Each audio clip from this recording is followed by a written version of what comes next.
wabarakatuh. Nama saya Muhammad Selkan dari Tulungagung. Mohon petunjuk Ustadz Buya Yahya berkaitan dengan suasana keadaan di negara kita. Insya Allah nanti tahun 2024 itu ada suatu pesta demokrasi yang mulai dari tingkat RT, tingkat RW, pilihan kepala desa, dan juga dari wali kota ke bupati, gubernur, dan presiden. Ini cuma saya mohon pencerahan. Kira-kira ini untuk pencerahan ini pemimpin yang bagaimana bagi umat Islam yang akan dipilih nanti, sehingga ke depan ini Indonesia semakin cerah dan juga selalu mendapatkan petunjuk dari Allah Subhanahu wa Ta'ala. Demikian dari kami, kurang lebihnya mohon maaf. Wassalamualaikum warahmatullahi wabarakatuh. Wassalamualaikum warahmatullahi wabarakatuh. Tentu kita harus punya kriteria dong. Pemimpin yang akan memimpin adalah harus punya kriteria. Dia harus adil, dia harus soleh, dia harus baik, dan seterusnya. Cuma kita untuk sampai kepada kenal kriteria tersebut ada atau tidak, ini tidak mudah. Kan begitu? Kita tidak mudah. Sehingga seorang calon itu sendiri ternyata merah putih kuningnya itu adalah warnanya tergantung tim suksesnya di dalam bercerita, dan bagaimana dia membuat media yang bisa mengekspos keberadaannya. Dan biasanya semua berlomba-lomba untuk mengatakan bahasanya dia adalah yang paling tepat, dia begini. Tapi jelas kita akan beri rambu-rambu. Pastikan yang Anda pilih adalah orang yang paling dekat kepada Allah sesuai dengan pengetahuan Anda.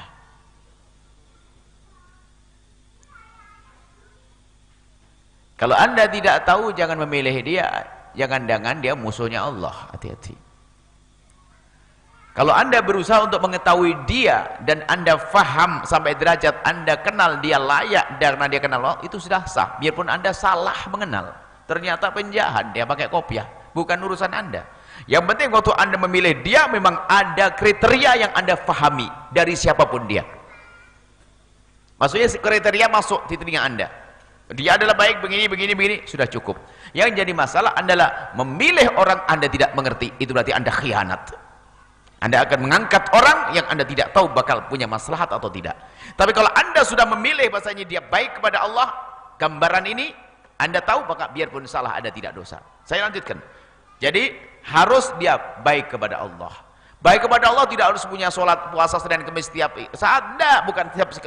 Bukan dia selalu puasa Senin Kemis atau tahajudannya full banyak. Nggak harus begitu. Paling tidak standar yang paling rendah tapi sah. Sholat 5 waktu tidak pernah ditinggalkan. Dosa-dosa besar tidak melakukan. Nah, kalau sholatnya bolong-bolong, mau Anda pilih, Anda mengirimkan diri Anda ke neraka, milih penjahat. Milih orang yang tidak sholat artinya orang yang tidak takut kepada Allah. Sangat mungkin tuh jahat yang tidak kenal Allah.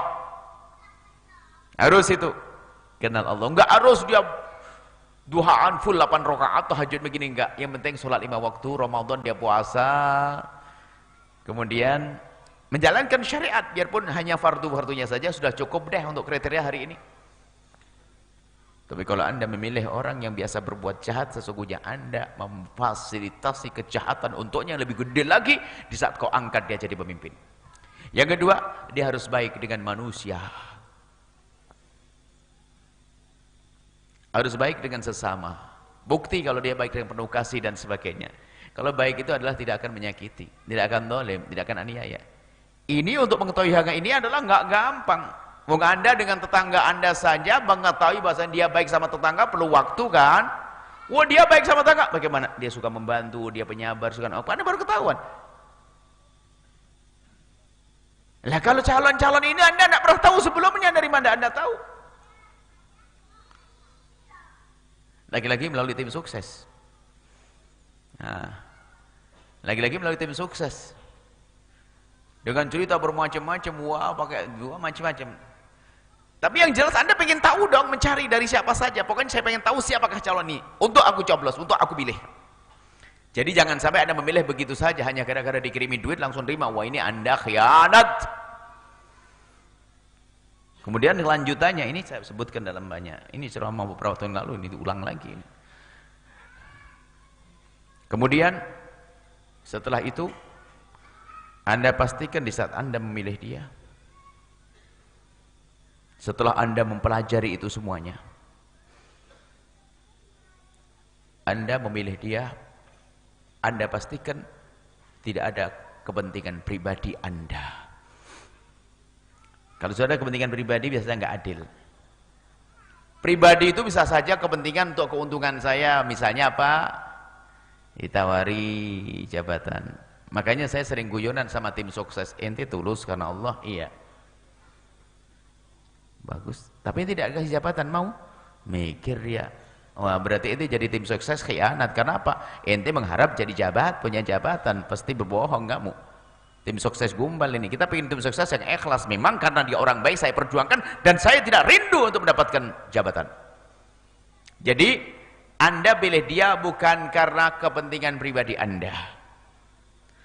Pribadi itu macam-macam. Pondok itu pribadi loh, masih pribadi. Jangan dianggap kepentingan umat pondok ini. Pondok bisa saja dikatakan kepentingan umat, bisa saja pribadi. Gara-gara diiming-imingi mau dibangun pondoknya saja sudah milih dia. Berarti ustadz ini bangun pondok nggak bener, hanya pengen jor-joran gede-gedean pondok. Akhirnya betul milih dia. Jadi sudah begitu nggak dibangunin pondoknya, sudah khianat, nggak dibangunin pondoknya. Ya lebih bagus deh. Di saat nggak dibangunin pondoknya lebih bagus daripada dia sudah khianat dibangun beneran nih. Makanya Anda sering pertanyaan, Buya gimana hukumnya? Saya itu dikasih duit sama calon. Saya bilang itu duit nggak bener itu. Cuman bahasanya cakep ini. Kemarin dari satu ibu datang, Buya saya kan suami saya mencalonkan, dan untuk mencalonkan itu kan harus pakai biaya, kita harus pandai silaturahmi. Saya keluar duit untuk silaturahmi. Bahasanya cakep banget, silaturahmi. Wah ini orang pintar banget nih, pakai kerudung solehah kayaknya. Silaturahmi, bahasanya silaturahmi. Ngerusak hati.